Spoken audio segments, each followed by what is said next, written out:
Hello everyone! Samahan niyo po ako, magluluto tayo ng pork adobo. Classic pork adobo po ang ating lulutuin. Wala pong ibang sahog or kasama sa pork, kundi pork lang po talaga. At ang mga ingredients ng adobo.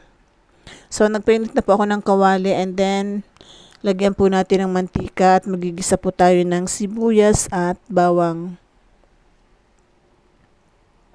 Pasensya na po kayo sa boses ko at ako'y inaantok pa. Maaga po kaming nagigising palagi. Igisa po natin ang maigi ang sibuyas and then sunod po natin ang bawang.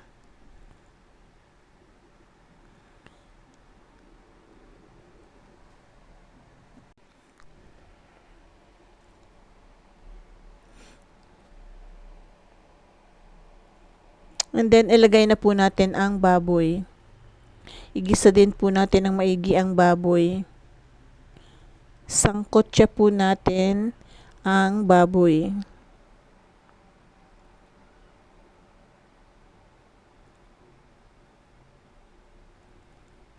Naglagay po tayo ng laurel and then pamintang buo at pamintang durog.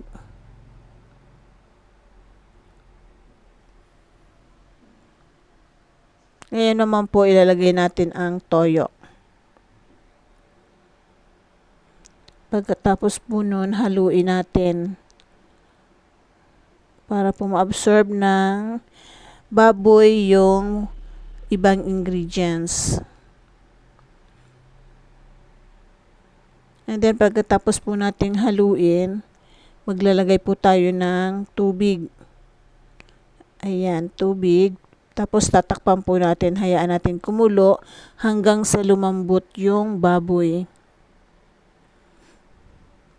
So this time malambot na po yung baboy, ilagay naman po natin yung suka. Hayaan lang po muna natin.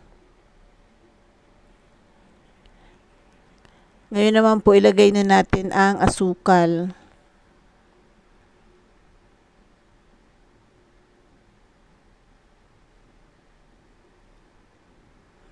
Saka pa lang po natin hahaluin yung baboy kapag nilagyan na natin ng asukal. So, sana po magustuhan nyo ang video na to at kung nagustuhan nyo po, huwag kalimutang mag-like, share, comment, and follow. Ayan, naiga na po yung ating pork adobo.